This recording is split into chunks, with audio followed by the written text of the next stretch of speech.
Back in solo leveling inside the tunnel, the battle rages on as Korea's squad fights against a royal guard ant.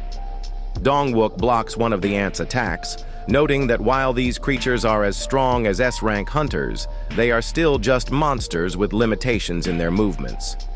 Meanwhile, Cha Hai-in retaliates with precision, swiftly cutting down one ant after another with her sword.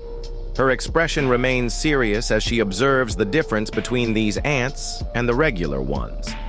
"Their bodies are tougher than I expected," she remarks. Dongwook agrees, adding, "These aren't like the usual ants." Despite the growing tension, Min Byung-gu offers a reassuring smile. "Don't worry, I'm here to back you up," he says confidently.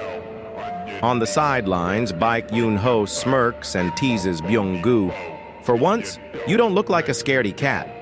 However, his banter is cut short when Choi Jong-in smashes an ant. He then turns to Yoon-ho, lecturing him.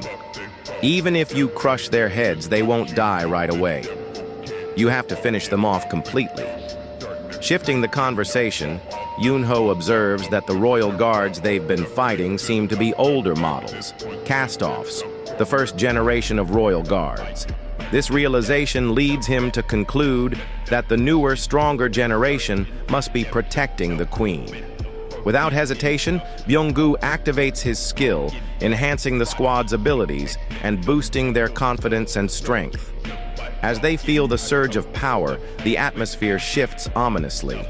From the shadows, a swarm of ants emerges, rushing toward them. The hunters brace themselves, ready for the next clash. Meanwhile, Ipe and Kay move swiftly, leaping through the air with urgency. They had lost contact with the others and were desperate to find them. When they finally arrive at Team Charlie's last known location, they are met with the aftermath of a brutal battle, the ground littered with the corpses of defeated ants. But amidst the wreckage, Ipe's breath catches in his throat. His eyes land on a broken pair of eyeglasses, smeared with blood. Fujishima's glasses. His hands tremble as he mutters in disbelief, "No way. Impossible." Beside him, Kay suddenly gags and violently vomits. A thick, rotten stench hangs in the air, suffocating and unnatural. He gasps, his face twisting in horror. What is this smell? I've never smelled anything like this before." Then he notices it, the overwhelming, suffocating presence emanating from the forest ahead. A massive, sinister aura pulses from the darkness, heavier than anything he has ever felt. Fear grips his chest like a vice,